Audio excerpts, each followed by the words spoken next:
AJ, we got Vinki on the line. What do you want to ask her? What are your thoughts around finding a sponsor that has the heart of a teacher that wants to really help you elevate or expedite the process? That's a really good question. And believe me or not, I had the same question too when I started my journey. So I think it's very important. It's boils down to the building relationships, like I was saying earlier. I'm in the relationship building game. So if you have building a strong relationship, you're creating that trust with the sponsor and yourself, or even with your investors. So the way I look at it is about myself, how I present myself. I wanted to see myself how other people perceive me too. So that helps me build the stronger relationships. And how you can do that, I still go to a lot of networking events and I try to build strong, meaningful relationships and I try to keep the connection going.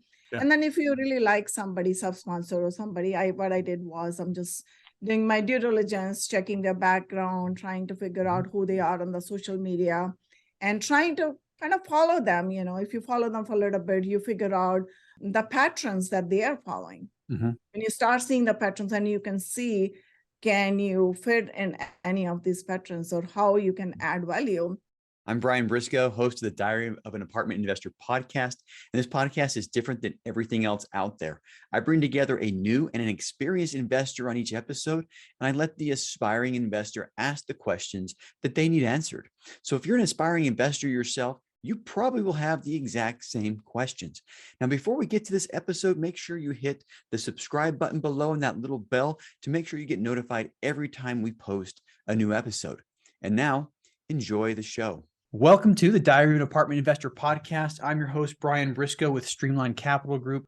I'm very excited for today's show. We got two amazing people on the line with us today. We got our second-time guest, Vinki Loomba, and we've got AJ Dominguez with us. So, guys, welcome to the show today.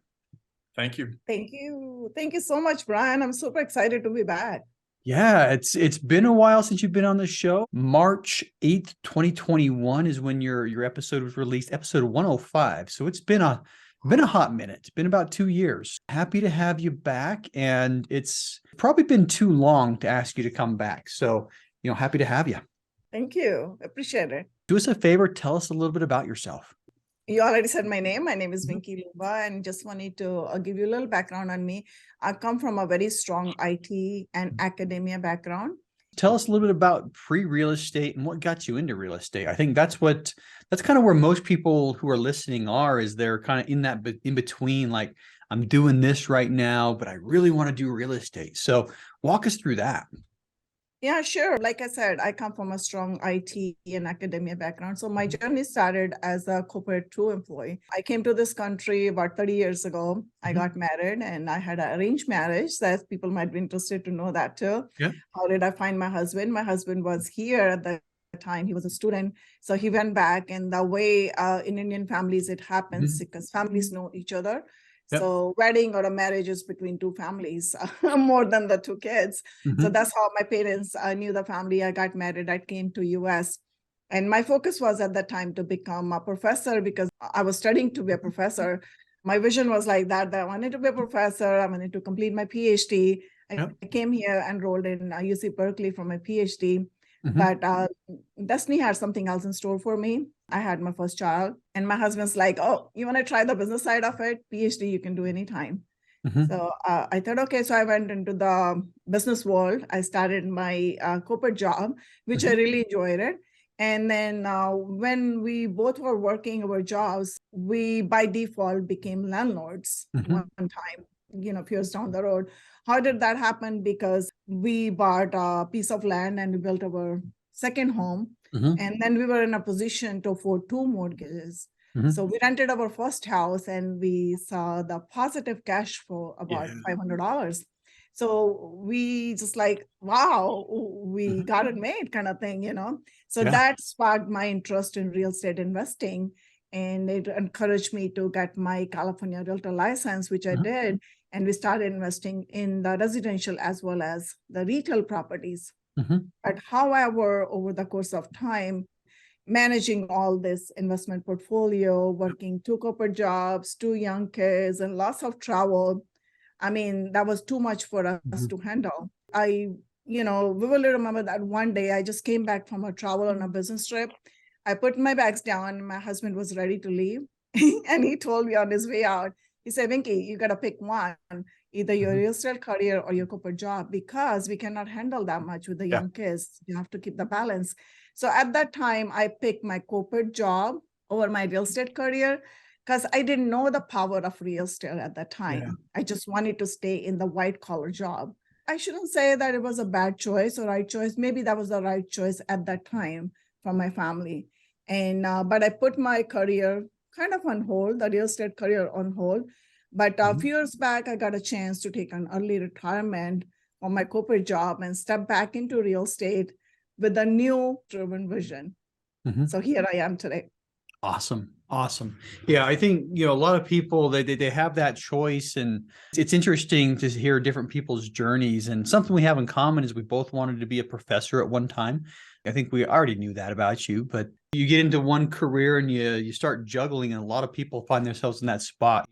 I got a family, I've got a career. I really like this real estate thing, and just juggling. And at some point, most people end up deciding, hey, I'm going to go this way or that way or the other. But thanks for sharing that. So let's talk about getting into this real estate business, or specifically multifamily business. What were some of your challenges starting out? Challenges are like something like opportunities. I look at challenges as opportunities. I won't call them challenges. So because I do not look at challenges as a roadblock, I just feel like maybe coming from an IT background, so we always look for the gaps and we try to figure out how to mitigate the gaps. So gaps are the challenges, those are the opportunities. That's the way I look at it. So my challenge was getting into real estate was with my previous knowledge of real estate on the residential side or the retail side. Now I was starting from the scratch again when I took the early retirement from my job. Coming back to real estate, I was thinking, where should I start? So the first thing was maybe I should go into merger and acquisitions, because having the corporate background and having gone through so many mergers throughout my tenure, I thought that'll be the perfect fit for me, because I knew the system side of the merger and I thought I can learn the business side of the merger and I'm going to be a rock star. That was the first thing. And then I started looking for one of my LinkedIn connections who can help me break into the industry. And I'm going to emphasize here that your network is your net worth, because network always helps you, which helped me a lot. So when I was looking for a connection, I read somebody's profile, $400 million asset under management. And I'm like, whoa, what happened? I know this guy, a couple of years ago, and he used to work with me. So I just called him. I'm like, hey, what's up? How did that happen? So he introduced me to this multifamily investing concept.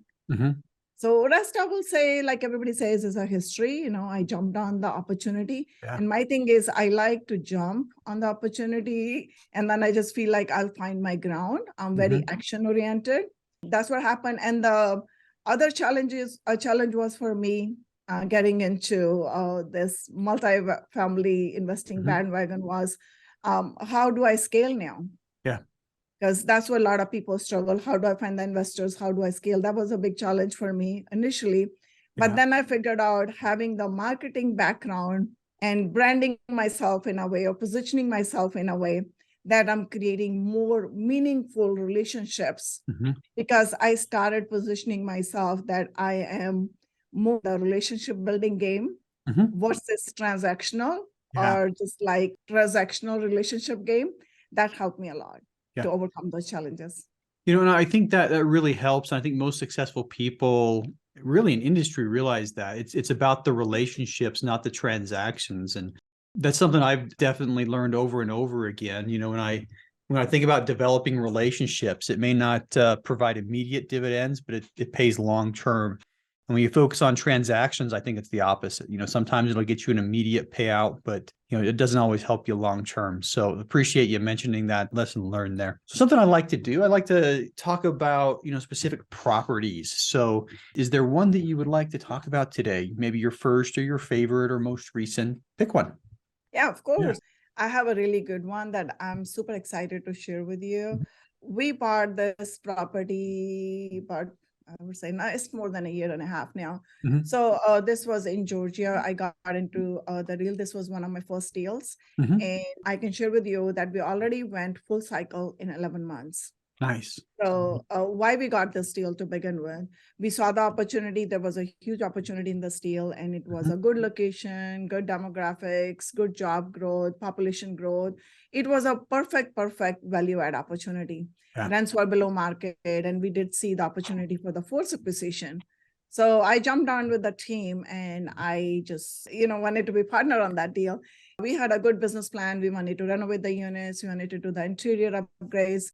So we were able to execute our business plan in almost 6 months, a little bit over. Mhm. We renovated the exteriors, we renamed the property, we renovated 20 plus units, and now we doubled the value and we hit our projections way ahead of time. Yeah.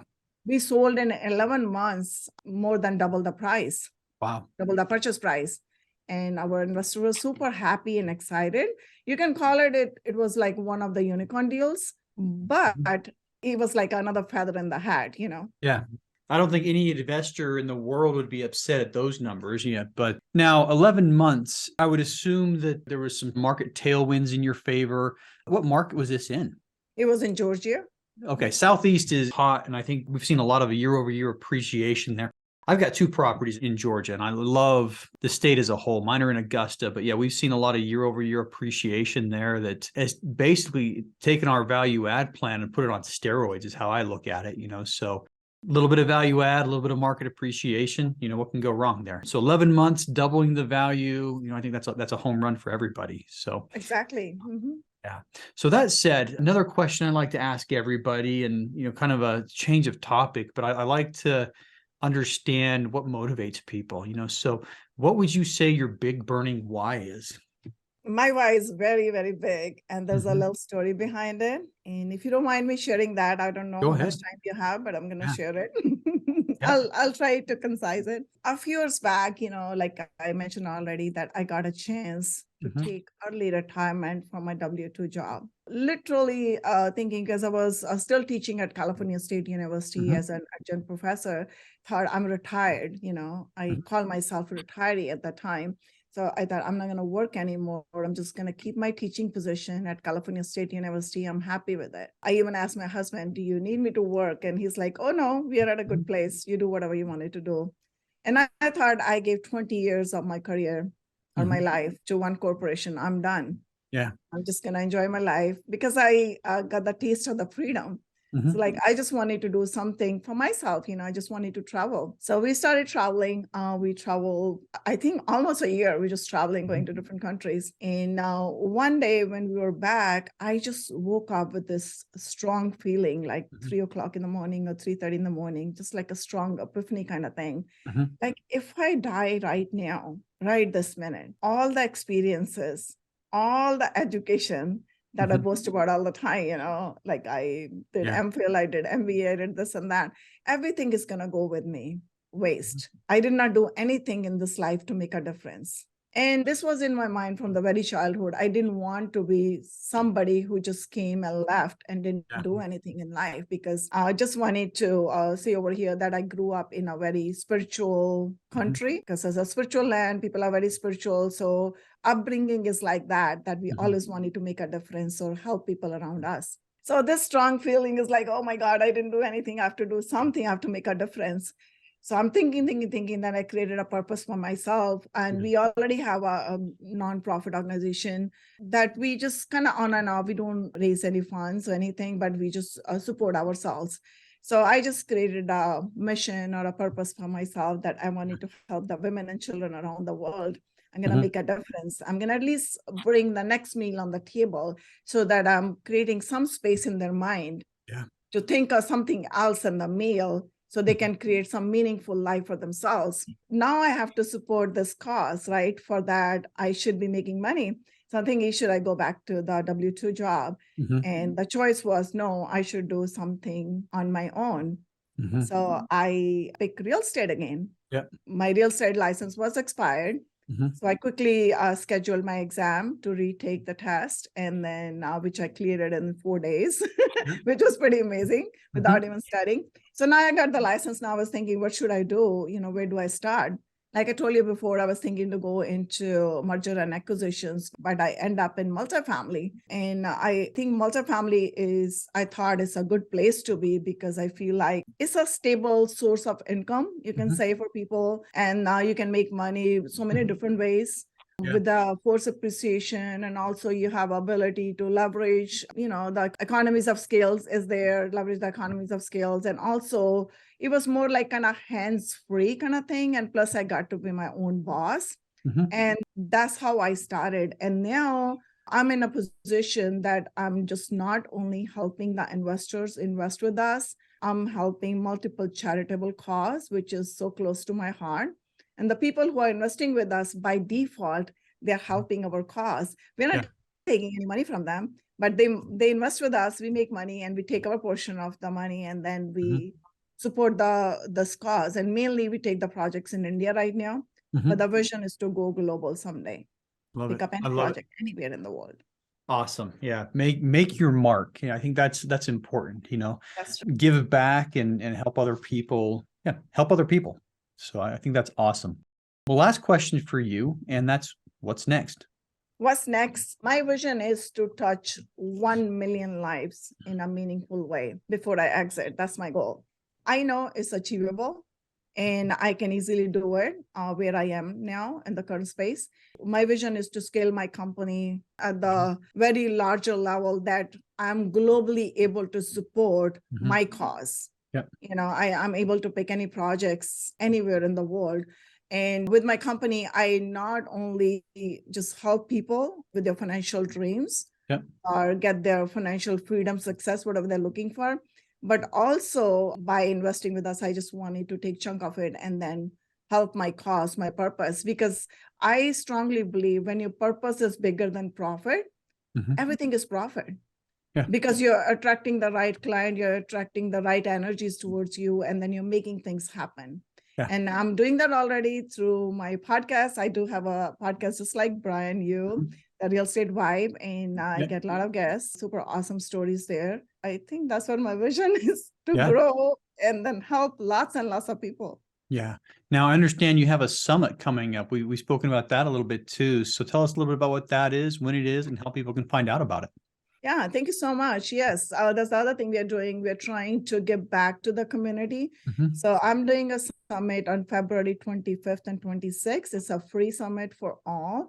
We are creating this portal for all the investors, whether it doesn't matter, where you are in your journey, whether you're new or old or whatever, experience or savvy. So come to that portal, meet with the other people in the like-minded people in the industry, and also build relationship with the speakers. Even we have 20 plus speakers there, and just our way of giving back to the community and sharing the knowledge with everybody, whatever we have achieved.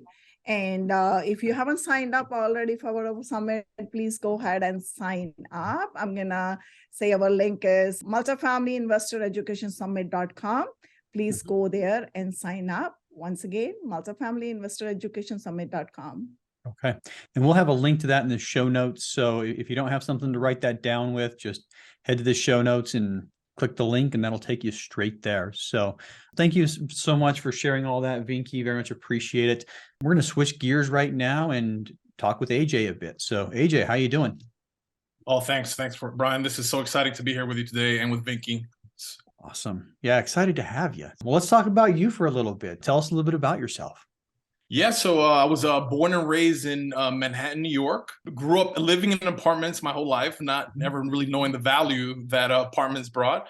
Then I went to school to Philadelphia. And then upon that, I ended up with a job in Dallas, Texas. And I've been in Dallas ever since. I've had a career in sales ever since. And in my 30s, I was exposed to multifamily, basically the multifamily by owning a quadplex. So I bought a quadplex and I managed it myself. I rehabbed it. I, evicted tenants. I found tenants. I remember one summer in the middle of August, which in Dallas is over 100+ degrees. And humid too. So Oh, yeah, oh yeah. exactly.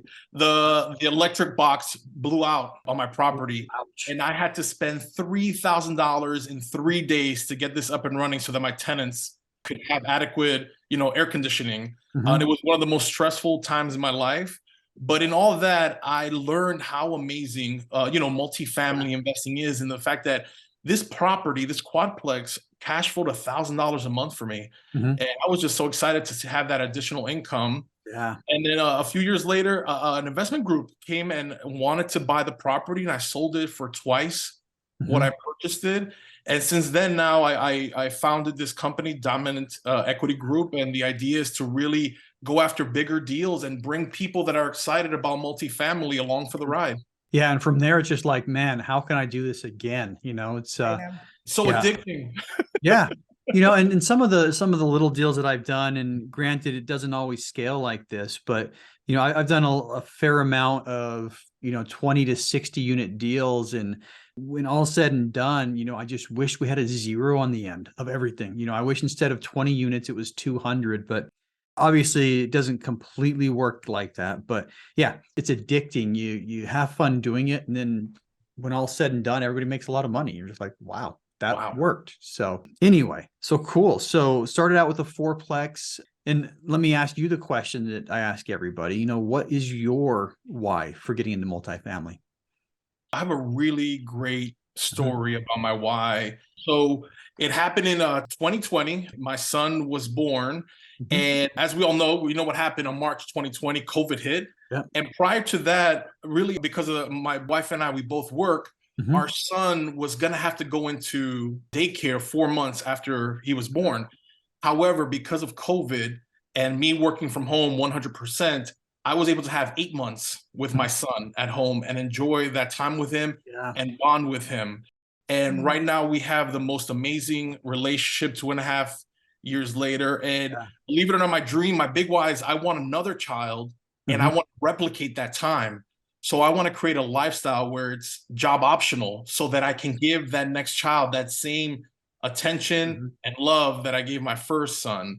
And that's my why. That is what's burning this. And my goal is 300 doors as soon as possible so I can make that dream come true. I love it.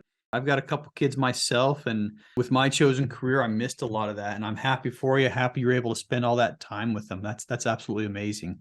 So I appreciate you for sharing that as well. And hopefully we can do or say something today that helps you get to those 300 doors quicker than you anticipated. So that said, AJ, we got Vinki on the line. What do you want to ask her?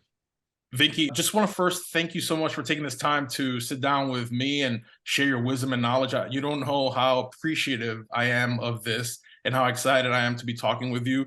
My first question, this process, a lot of it is about working with sponsors, right? So I'm curious to know, what are your thoughts around finding a sponsor that has the heart of a teacher, that wants to really help you elevate or expedite the process for you?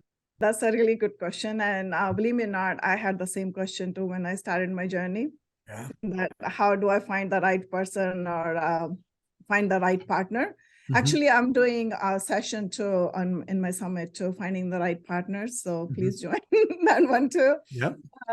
So I think it's very important. It's boils down to the building relationships, like I was saying earlier. I'm in the relationship building game. So if you have building a strong relationship, you're creating that trust with the sponsor and yourself, or even with your investors. So the way I look at it is about myself, how I present myself. I wanted to see myself how other people perceive me too. So that helps me build the stronger relationships. And how you can do that, I still go to a lot of networking events, and I try to build strong, meaningful relationships, and I try to keep the connection going.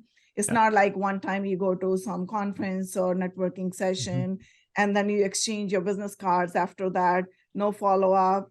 No, nothing is done. That connection died right there. But I come home and I diligently follow up with them.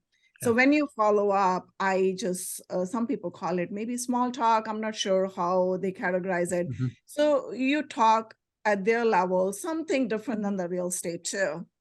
So that way, something that you remember about that person. So when next time you meet them, or even you're talking them over the phone, you're picking up where you drop off, where you dropped off last time. So that helps you build the strong relationships, Yeah. And then if you really like somebody, sub-sponsor or somebody, what I did was I'm just doing my due diligence, checking their background, trying to figure out who they are on the social media, and trying to kind of follow them. If you follow them for a little bit, you figure out the patterns that they are following. Mhm. When you start seeing the patterns, and you can see, can you fit in any of these patterns, or how you can add value? I know it's a big thing. Everybody talks about how can you add value? You show them when you don't even know the process, what Mhm. value you're gonna add. That's what I used to think. I'm like, I don't even know anything. What value I can add to anybody, And then I start seeing the patterns, and I wanted to be present all the time in all the networking sessions, wherever I can go, whoso I wanted to partner with. Mhm. So that's how I found the sponsors in my life, and I built very, very strong relations with them. And they are like really, really good. It's not like phone call away, text away. If I send a text, they are replying right away. There's no delay. They are not sitting on my text on my phone call for 2 days to reply back to me. So I build those kind of relationships. So Yeah. I'm not sure if that helps you or if that answers your question. Yeah. No, that's wonderful. Thank you. Yeah, I love it. You follow up. It is all about relationships, and I think, AJ, I think you already know this because of the way you asked your question, but you have to know what you're looking for in the sponsor as well. So when you go to these events, or when you're networking, or however you're introduced to people, understand what you're looking for. And you mentioned it, I want a sponsor who has a teaching mentality, and that's one thing that when you're going to places, keep that in the back of your mind. I am looking for a sponsor with a teaching mentality. And if you're at a big event that has, 100 or so people or whatever at networking, just be laser focused on that. If you talk to somebody and they don't meet that criteria, make it a short conversation, and, keep on cycling through people until you start finding the people that you need. That's true. And I wanted to add to that. I'm sorry I missed that, the teaching mentality when I was talking to earlier. But the thing is, you will find a lot of people with that teaching mentality, and a lot of people are going to be teaching out there. And regardless of the experience, I would say the real experience. So what do you want to see it? What resonates with you? What makes sense to you versus just like following everybody. I mean, that's what I did in my life, because I just wanted to create my own space, your own corporate culture, I would say, in the corporation, like we call it corporate culture. Yeah. So you wanted to create a little bit your own corporate culture that 100% resonates with you. And then you will learn. And learning is the part of the life, like I say, when you stop learning, you're kind of dead, because the growth stops right there. Yeah. All right. AJ, what's your next question? These tips are wonderful. And actually leads me to my next question. Given, Vinki, that you're having this summit, I'm actually going to a multifamily investors conference this coming weekend. And I'd love to find out, what are your 3 best tips for getting the best out of these events? I think when you're going to the events, it's overwhelming. It's a lot of information download. And I'm going to share with you how I do it. Yeah. So you see if that resonates with you. So I look at all the sessions, if they have agenda already printed or they're sharing it, and figure out what sessions that I wanted to attend. Because, by the end of the day, we only have so much amount of energy, and it's up to us, where we are focusing our energy, what we wanted to get out of it. Like you say, ROI. So it's kind of a return of investment on your time, because you're investing your time into these kind of events. And then also you wanted to make the list of people that you wanted to meet in these conferences, because every conference has a networking session. There's going to be so many people. And then make a list of people who you wanted to meet. And then you wanted to see if you can have some meaningful connection there, or you wanted to throw some nugget out there that the person remembers you. Yep. And in my case, my name a little bit stakes, Vinki, kind of out of the box. Yeah. Just being funny over here. Yeah. And the third thing is, after the conference, you want to come back and you're going to follow up with all the connections that you made. Whether a business card. For me, I used to use the regular business cards, like, the cardboard ones, but now I use the digital ones. So that's super easy. So create a digital business card. You can do it B-Link. I use that. That's super easy. And have them scan it. So you have all the information there about them. Yep. And when you get back, just follow up, make connections. Yeah, I love the Blink app, by the way. And something that I just realized at the last big conference I went to is I think there were two apps that everybody was using. I don't remember the other one, but when I see the same app, 4 times, it's a lot easier to exchange contact information if you have the same app as they do. So I ended up downloading like 3 different business card apps on my phone. That was just something that I did just to make the exchange a little bit easier. If you're on the same app as they are, the contact information exchange is seamless. If you're on a different app, somebody's got to sit and, tap out the email address and everything else. So, I mean, that was just something quick that I realized there. I do want to emphasize something that Vinki said, which is absolutely crucial. And I think this is where most people fall short when they go to these big events. And that's the follow-up. I mean, you're going to meet a lot of people there. But if you don't follow up, I mean, the conference is more of an entertainment thing than it was anything else. All right. You're not going there for entertainment. You're going there for business. And so, make sure that you schedule time even before the conference, put it on your calendar right now. Okay, I'm going to this conference on Friday, Saturday, Sunday. I'm going to schedule, an hour and a half block on Monday and an hour block on Tuesday and an hour block on Wednesday to start following up with people. And hold yourself to it. So yeah, the follow-up, that's what's going to push you forward. Thank you for sharing that. That's really great. What has been your best strategy for raising capital? Again, I'm going to come back to the relationship, because that's the easiest way to raise capital. When you're building a trust relationship with people, people have to trust you. And the other thing, I always say that I do not chase capital. I rather capital chase me. So you make yourself a magnet. And how you do that, you position yourself in a way that you're sharing your story with others. I'm doing this. If somebody asks you, yeah, this is my story. I was I started with my corporate job. I was a corporate employee, but I did this. And this is my purpose why I'm doing that. People resonate with it. They see my vision, where I want it to be, or how much I want it to grow, and how much I want it to help other people around me. So it's not always about you. It's about others who are in your energy field or who are in your circle surrounding you. Because the way I look at it, as a person alone, you can grow only so much. But when you're doing collectively or collaboratively, you're going to grow at an exponential level.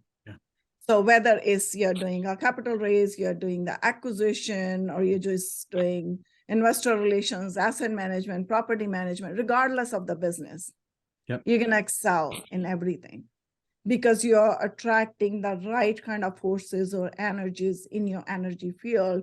Basically, you're going to think I'm talking about the spiritual level, but it's kind of intertwined, because you're raising your vibrations at a level that you're attracting right kind of people in your energy sphere.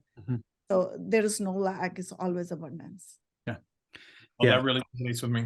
Yeah, I love it. I love it.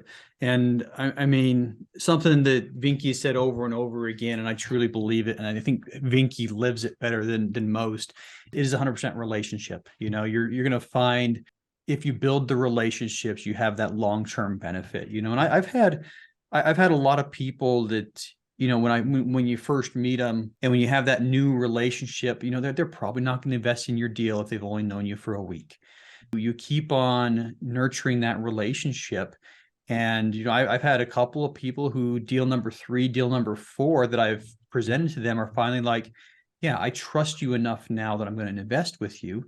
And, if you manage the deal right and do everything, people like that are going to be lifetime investors. It's like, okay, I had a phone call, yesterday with somebody who invested in a deal that we're selling this week. And he said, hey, I'm going to get my money back, and I want to invest it with you again. That's something that you want to hear from your investors, but it's about the relationship. And, this is a relationship that, I've been building for 5 years with this particular person. And that's basically what came down to. So anyway, it's all relationships. Yeah. And also positioning yourself.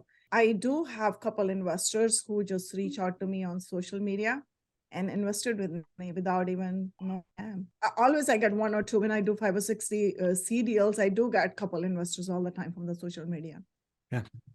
Yeah. Occasionally you do. And I had another phone call today from somebody who says that he doesn't interact with me on social media, but he kind of lurks, and he's been following me for a couple of years, you know, and he's like, I've never hit the like button. I've never, commented on anything, but I read everything you write.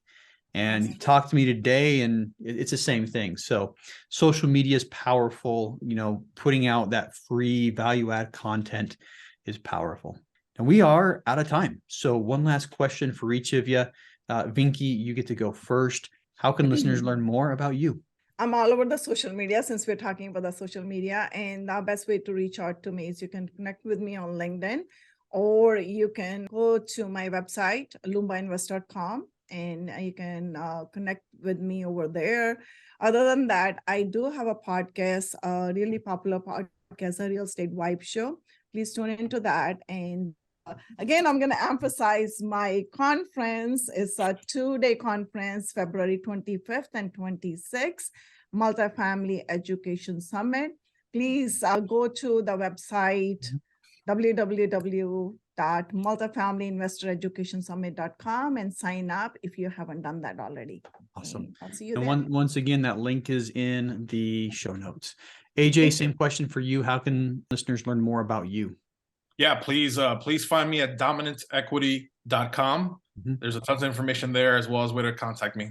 Awesome. Well, hey, thanks to both of you for coming on the show today. Very much appreciate it. And I had a blast. Hope you guys did too. Oh, Yes, I sure did.